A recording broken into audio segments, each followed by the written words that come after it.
Here is a simplified version for those who don't like complicated visuals. Verbal dyscalculia, understanding and navigating challenges with numbers. For those who did miss the original sessions on dyscalculia, do not worry because they're all available on YouTube.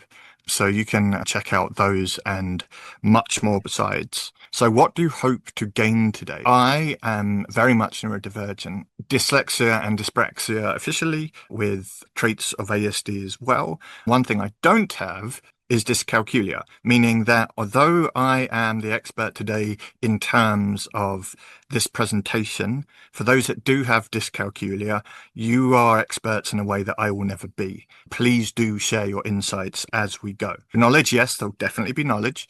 More info, yes, more information, definitely. Dyscalculia versus yes, I do actually have a slide for that at the back. Understanding. Okay, so it seems to be mostly on a theme.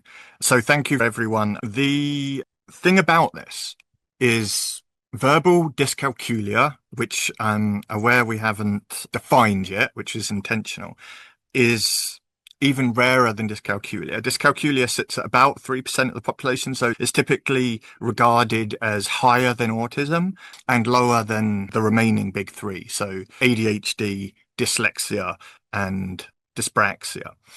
But the verbal variant is rather niche. It's been identified quite a ways back, but still doesn't show up a lot. That will be a reoccurring theme. But best thing to do is to recap what dyscalculia is framed as and go from there. So dyscalculia is not just being bad at mathematics. Dyscalculia impacts the ability to manipulate numbers. Dyscalculia does not have a single formally recognized definition. That's quite relevant. As it says further down, whilst the UK does protect neurodivergence under disability generally via the 2010 Equality Act, dyscalculia does not have the same legal definition as, say, dyslexia, which is very well established by this point.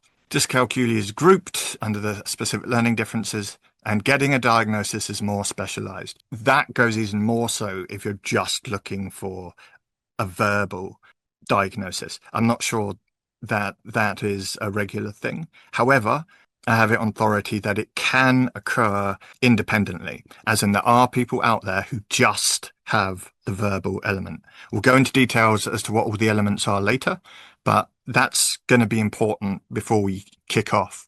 Whilst there has been research in regards to difficulty with numbers from a neurological perspective, or at least from a learning perspective in specific, for a long time, it's not until 1974 where quote unquote dyscalculia became a thing. Off the bat, let's play a game. Left hemisphere, right hemisphere. Which side does dyscalculia affect? You can take your pick. All right, we've got a start. Someone's gone for left. Left is growing fast. You should be able to move those again, by the way, if me saying left sounds off because we're facing different directions or something. All right, someone's gone for the right. Nice. More on that later. Someone's gone really right.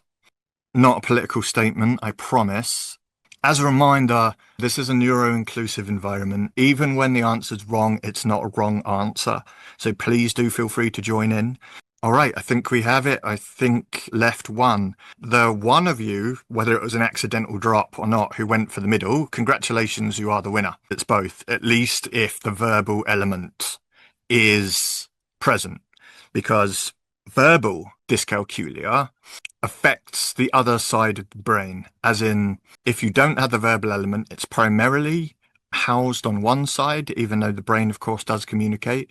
However, with the verbal element, it taps more heavily into the other side too. This is really important for several reasons. One is that there can be contradictory outcomes. So more on that later, but effectively what we're talking about is it's similar to having combined type ADHD. There can be negative contrast from the different behavior. The reason we know it is because there's actually quite a lot of research going on about it. Finding dyscalculia research isn't hard, and finding references to verbal dyscalculia or effect on the communication pathways isn't difficult either. The problem is it hasn't developed yet in terms of diagnosis and public recognition. Yes, it's rare, but everyone who cares acknowledges it's a real thing. By real thing, I mean something that has significant bearing on people's lives. All right, back to questions. Who do you know that has verbal dyscalculia? In that case, I want to hear from you because unlike with the more common mixture for dyscalculia, where there are lots of celebrities that are either regard themselves that way or are official, not so much for verbal dyscalculia. There are references to famous people that have spoken up about struggling verbally, but none who have used the phrase verbal dyscalculia. For instance, I think it's Florence from Florence and the Machine who spoke about having to come up with their own system for coinage back when they were doing service jobs. So that's dyscalculia general.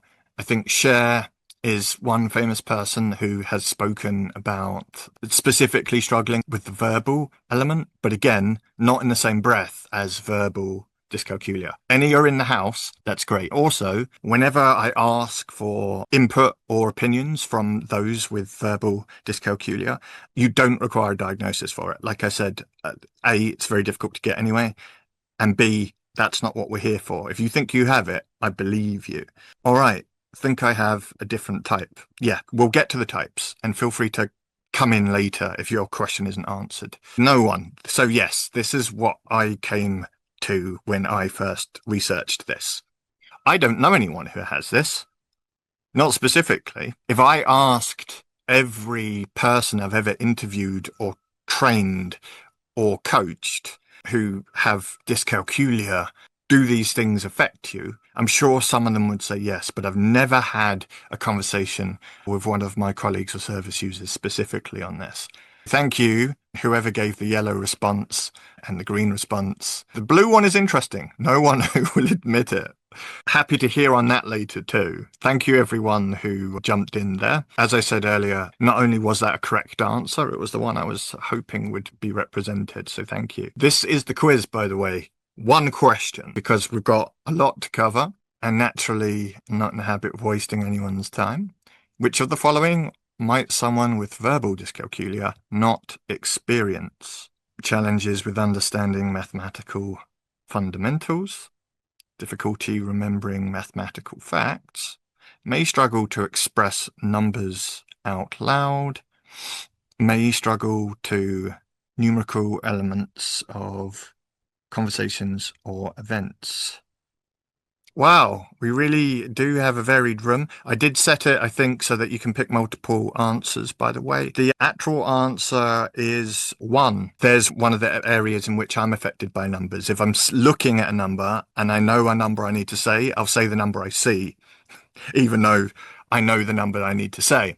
I'm still convinced that's a dyslexic enough trait. I don't need another condition, but nonetheless, I do struggle with numbers. You've just seen the proof. Yes, challenges with understanding numerical fundamentals. We often speak as if it's not about the understanding. It's about the ability to demonstrate it. The thing is, though, developing that understanding in the first place is blocked by the inability to develop it. And so it does definitely impact the ability to learn in that way. However, there are circumstances, let's say book learning, for instance, which is often much longer period than a lesson, where someone who is only affected by the verbal trait will be able to get on just fine. Therefore, absorbing that knowledge, people with the other elements are blocked from. That is the logic of my answer. But like I said, there is no wrong answer because everyone experiences things differently. And also you are welcome to debate me on it. Thank you everyone who joined in the quiz. You're all winners.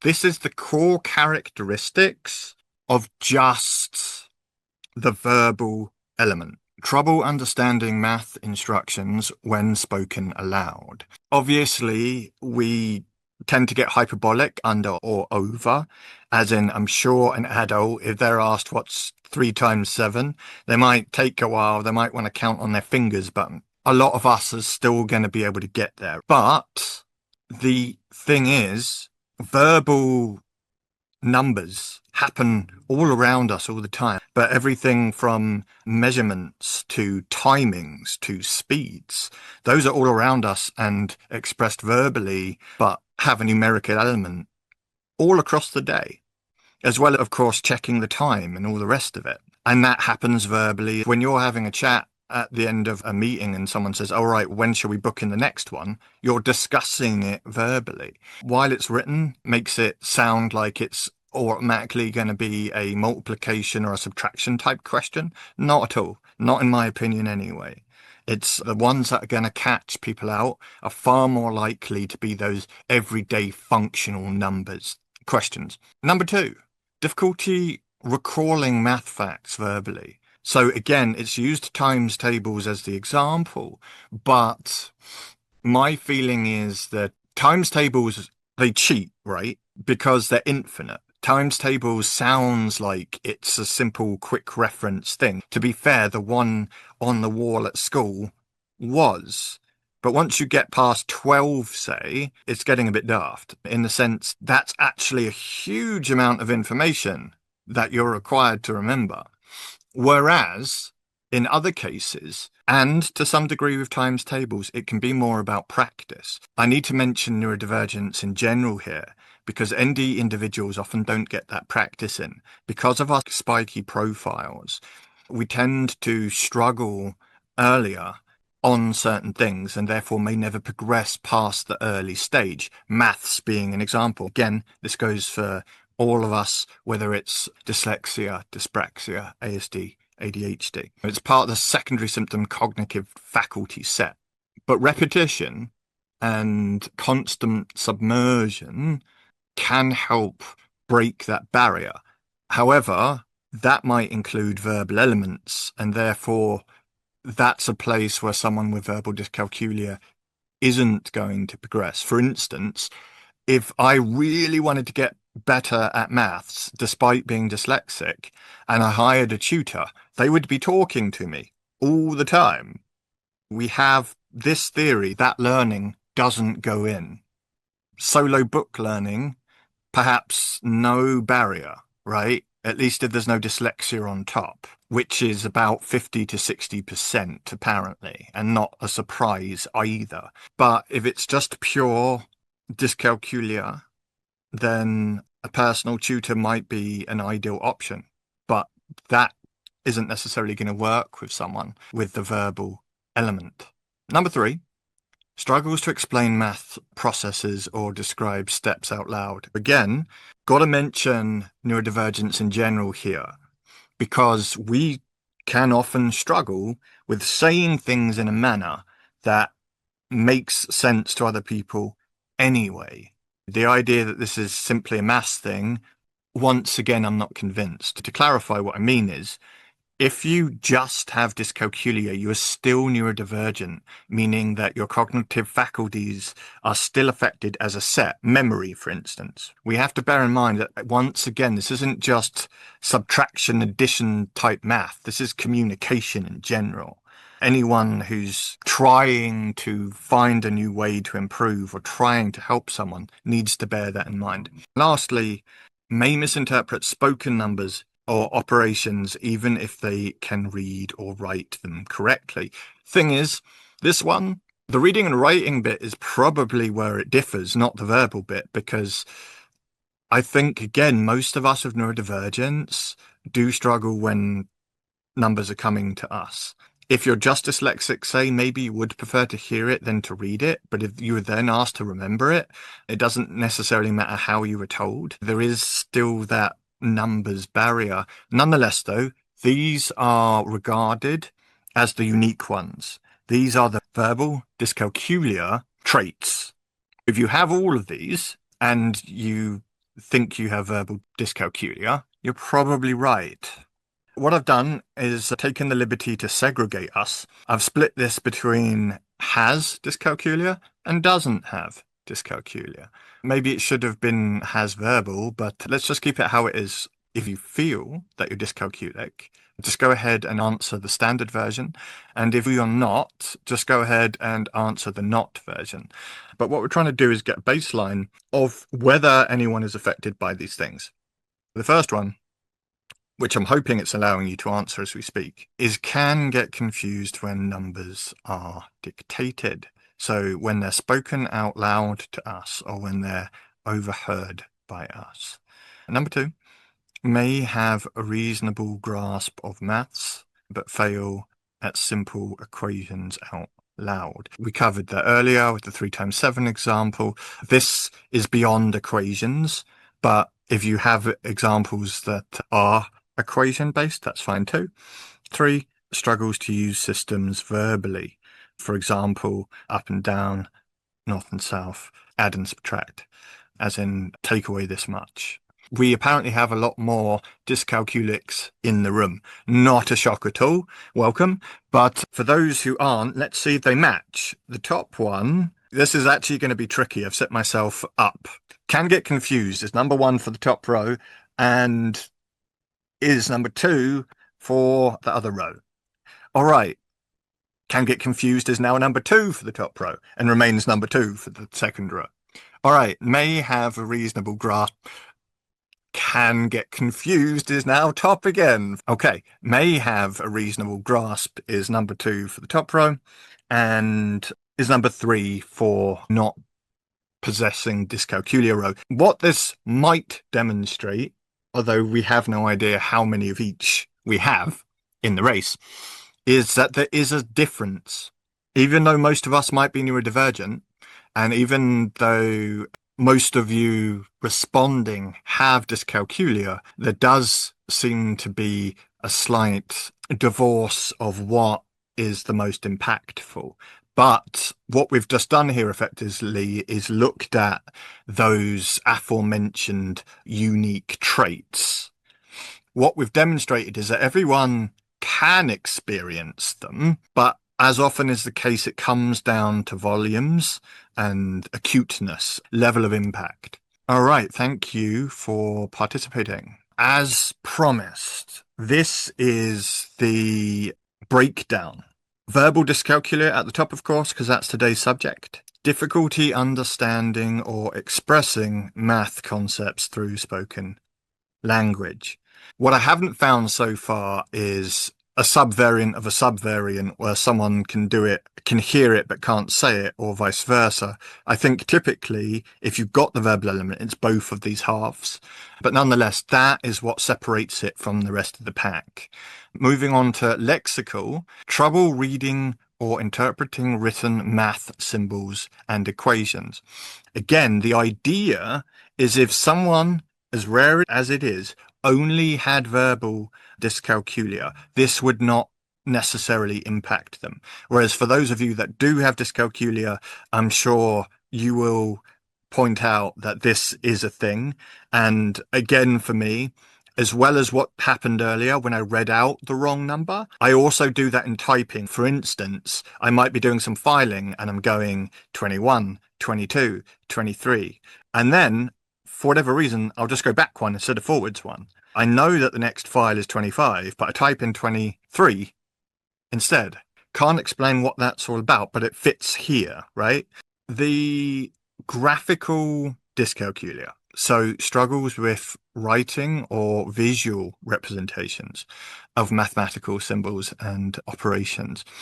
Again, this isn't saying, do you understand the equation on the board, in the sense that anyone who's just not great at math is going to have the same issue there. This is similar to reading for dyslexics. Are you slowed down cognitively? Does it suddenly make less sense than it did last time, or it would if it was just a prose novel instead? It's important to note that despite what's written here, this doesn't just go for equations, this goes for anything. As in, it doesn't just have to be a line of numbers. It can be any visual. There could be a helpful table or chart that you don't find helpful at all because the numbers aren't translating properly. Ideognostical. Challenges in grasping abstract mathematical concepts or reasoning. So something is having a narrative memory. What I mean by that is if something's meaningful, it's going to stick better. Who here has had hearts and dogs and things? If you've had an experience where you'll say something to someone that they told you 3 years ago, like, oh, how's Charlie, your dog? And they're like, oh, how did you know that? They have no memory of telling you, but it stuck the whole time because it meant something at the time. That's the sort of challenge that we're talking about here. The word abstract. If it doesn't have that narrative, if there isn't a reason to remember it or a latch that we can apply to remember it, then it's not going to stick. For instance, I might remember the dog's name, but I might forget that they said they wanted sugar in their coffee 5 minutes ago. That type of memory trick applies here, I think. Pragnostic. Difficulty applying math to real world quantities or comparing values. Again, people calling out car speeds, scaffolding measurements, so you name it. It's all around us all the time. Obviously, things like drilling measurements is more real world to a builder or construction worker than to the average, but nonetheless, technically still counts. However, similar to other conditions, let's say dysgraphia, for instance, measurements and volumes and anything else besides you can think of can be impacted. For those of you who just have dyslexia, perhaps you struggle with estimating how long something's going to take, but you're okay with measuring. Take that concept of something that should be measurable, but for whatever reason isn't in your personal lexicon. That's the same thing here, but with things like volumes and measurements, which you might already have challenges with as well. Just trying to demonstrate the reason these conditions are an umbrella is because a lot of it has crossover. And the aforementioned point as well about not being too abstract. Lastly, operational. Problems performing calculations or manipulating numbers and symbols. In other words, everyday deployment. I'll open it up to the floor soon regarding what your experiences are. I've had a few lately. I have been doing filing, so that is a current issue, but there are more that I can share too. I think that falls under the operational for the most part. Hence why I think it's probably, in my case, still falls under dyslexia. Although I was very grateful to hear that I was dyspraxic at the time of my diagnosis. It's very interesting that I'm more resistant to the idea of being dyscalculic. Question time, just for a change. This was cut to fit, by the way. Have had number-related issues with the following: shopping, time management, paperwork, budgeting, navigation, games, cooking, workspace, or phone use. Yes to all, yes. This is our real world chat, basically. Time management, good. Cooking. Yep. Again, if we had one yes to all, we've probably got more than one, and I will throw myself in here and say the same. This speaks back to that cognitive faculty argument I was making, that all of us experience these in some way. This was a much longer list, by the way. I had to cut it down because of the limitation of the system, but I think this is probably plenty to go on, right? But do remember what your answers were in case you want to speak on them later. Jess, I don't suppose you took my suggestion to collect some key questions for me? I've been answering some things All right. in the chat as we go along. All right. Awesome. Fantastic. Absolutely. For anyone who hasn't had their question to answer, do point that out so that we know to address it. Otherwise, it sounds like everything's in order.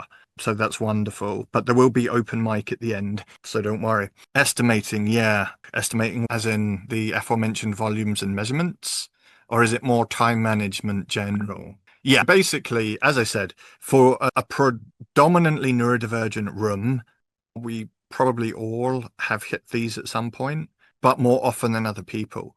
In the case of dyscalculia, particularly verbal dyscalculia, it's got kind of unique impacts, right?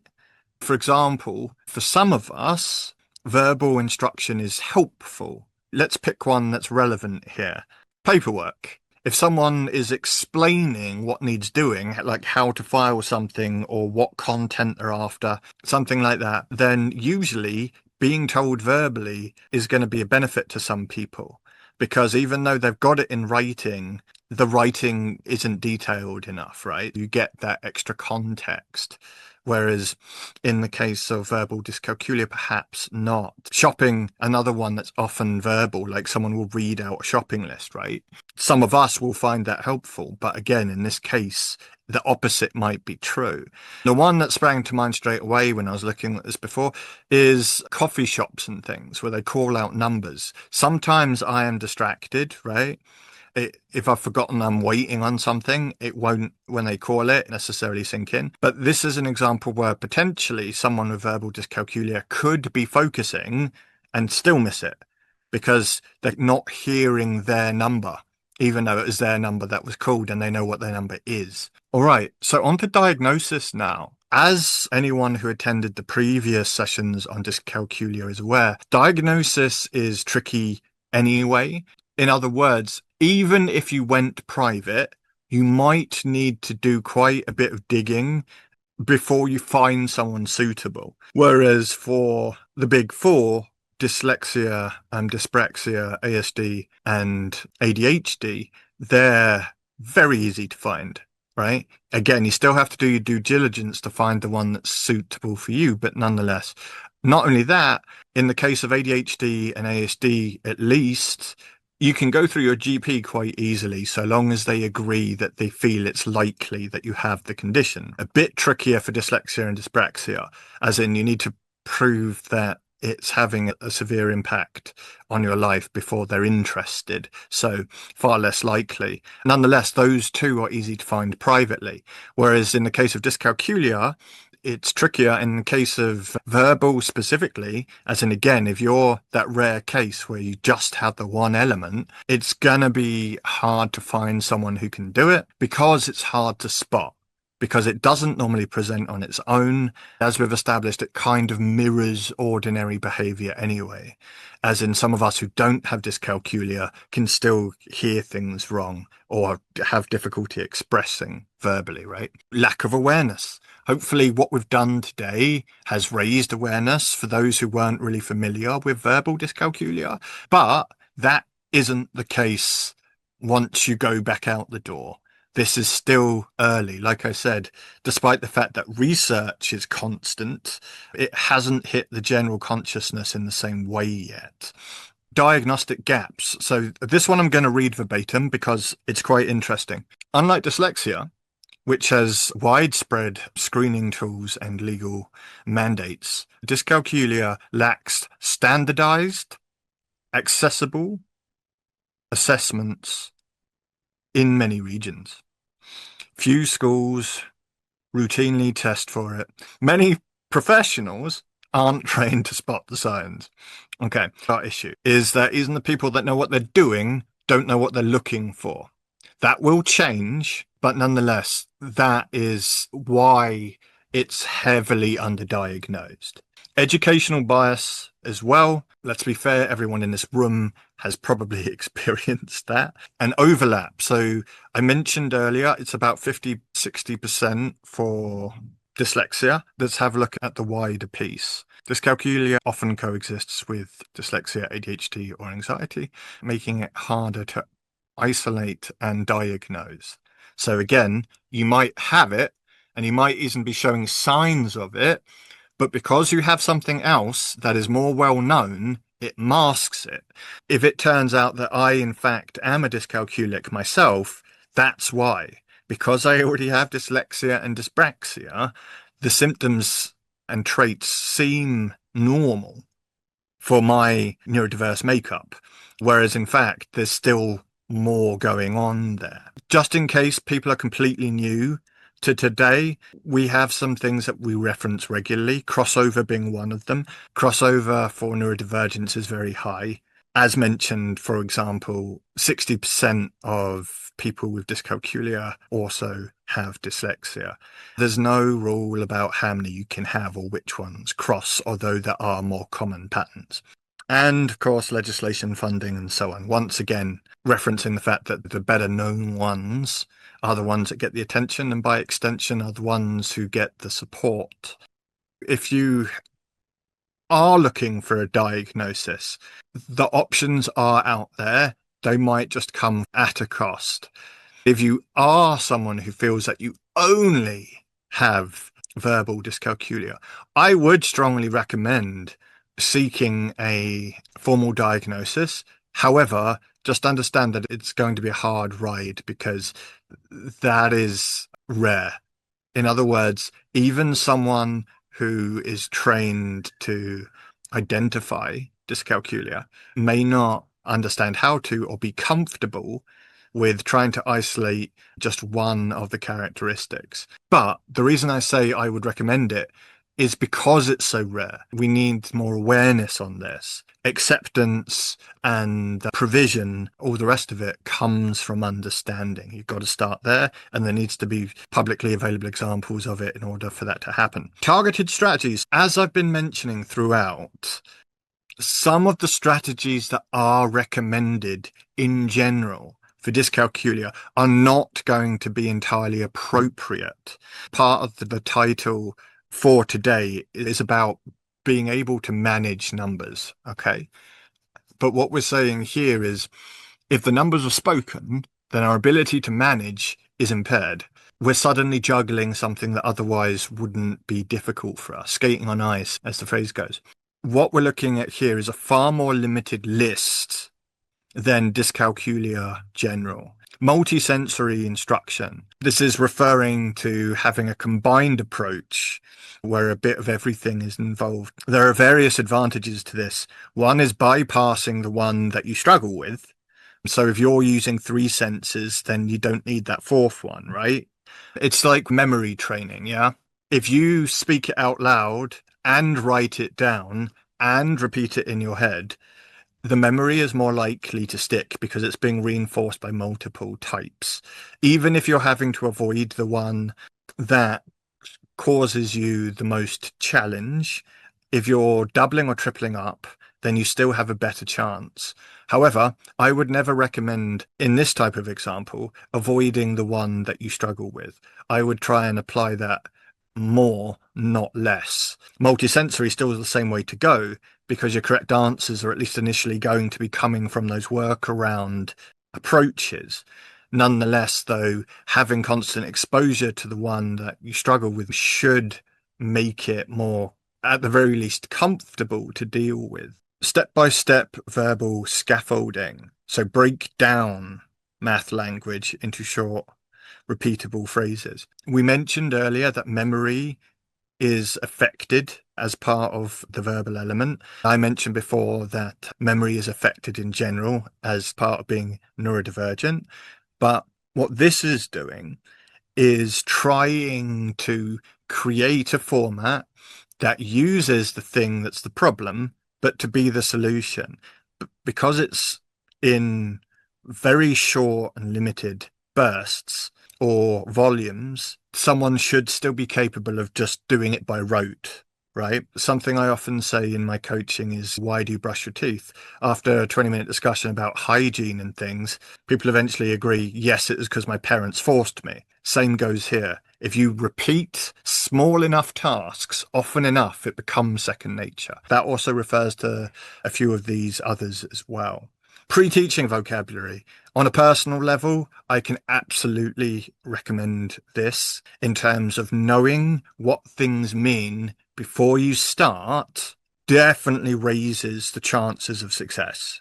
I would say for anyone in anything, but it's been found to be successful regarding verbal dyscalculia in specific. All right, so assistive technology, speech to math. This is an interesting one. This is referring to being able to convert spoken into the formula or into the instruction that relates to what is needed regarding the numeracy. Not something I've used personally, but assuming it's accurate, it's quite clear why this would be useful. But the fact that I'm not familiar with it does bother me. As a technical trainer, I'm familiar with many assistive technologies, but this one hasn't crossed my desk. And visual calculators and number lines, so these ones I am familiar with and can recommend. It goes back to what we were saying earlier, right? A table or a chart is always intended to be useful. That's its point. But if the information within it still doesn't make sense, then it loses its purpose. All right, so what strategies have worked for you, or what might work, or what might you want to try? Owning your brain and accepting is the first step and biggest challenge. Yes, I would agree with that. Knowing your limitations. Again, I mentioned spiky profile earlier. We're closing with what useful thing have you learned today? Again, not just interesting thing. Is there something that you can actually take away and either give to someone else or give a go to? Or has it made you think I'm definitely going for that diagnosis now? Going back to what was said before, the spiky profile is a very powerful tool for us because not only does it demonstrate that there is something unique going on, but it also gives us a kind of pathway as to what we should be focusing on. But like you said, we need to accept what's going on first. The types of dyscalculia, that's easy to look up, so feel free to do a deeper dive. That there are different types of dyscalculia. The same goes for all of the conditions. For example, if this was a session on dyslexia, I would point out that visual dyslexia, the one that people talk about, is not the most common subtype. I don't have it, for instance. It's the only one I don't have. The words don't move around. Still takes me 50% more time to read. There are various other unofficial subtypes. There's always more. However, they are recognized, just not recognized to the point where you're going to be able to easily get a diagnosis or protection through a governmental service or whatever it might be. To be able to signpost to this, as before this session, I had no clue what this was. Okay, excellent. The specific types and how under diagnosis makes me angry. Yes, you and me both. All right, housekeeping. For those who aren't already a member, please feel free to follow us on LinkedIn. In fact, please go there as a favor to me and point out what your top takeaway from today's session was. If you tag us in, that really helps us understand how engaging these sessions are actually found or not, which of course informs what we do moving forward. I mentioned workplace needs assessments before. For those who are in work but don't currently know what support they need or aren't currently receiving support and think they might need it, a workplace needs assessment is really useful because it then gives you and your manager a kind of framework to work from. Effectively, the report will outline what you do, what you have, how it affects what you do, and recommendations on what might help moving forward. Further reading. As I mentioned, there is a lot more on this, so please do check it out if you are genuinely interested. When you were talking about different things to remember, I've always had problems with numbers and stuff. I learned to just practice and do it every day. But then I had seizures and I lost all memory of phone numbers and everything. I knew everything. And this was during cell phones, and that I had all my numbers programmed. I only know 4 phone numbers: my son's, my parents', my own phone number, and my parents' cell phone number. Every day, that's what I practice. I lost my SIN number. I live in Canada, and we have our SIN number, our social insurance number. And those are the only 5 numbers that I know off by heart. I used to have them written down, and after about 6 years, it took me to have them all memorized. But I used to have to write them out every day, and I would write them out 20 times each every day until I learned them off by heart. It is possible to learn numbers, and long numbers. It takes time, but it does work. Like I said, love the real world examples. I want people to hear from each other, right? It's all very well me saying this works, but your testimony proves it. Thank you so much. Along with that, too, is having my seizures. I have what's called gray matter damage, too. That adds to the problems of just everything that goes on. I have ADHD and I'm bipolar, so that adds to memory problems, too. With everything combined, I have more issues, and it's possible. Don't give up, everybody. You can do it. I just wanted to add that in just to show people that it's possible with having even more than one issue. Thank you very much for today. It was wonderful. I'm so glad. But secretly, I think some of us know even less numbers than you, despite not having the additional challenges that you were presented from seizures. So congratulations on conquering that. We're sorry about what happened. But you do bring up another great point, which is there are a range of mental health conditions and other brain-related but not neurodivergent conditions that can have similar symptoms or can exacerbate symptoms. Again, we're always learning. We'll catch you next time. My colleague Ruth Ellen will be handling the next one. That should be resilience, identity, and neurodiversity on the 31st of July, assuming my records are correct. Ta-ta for now.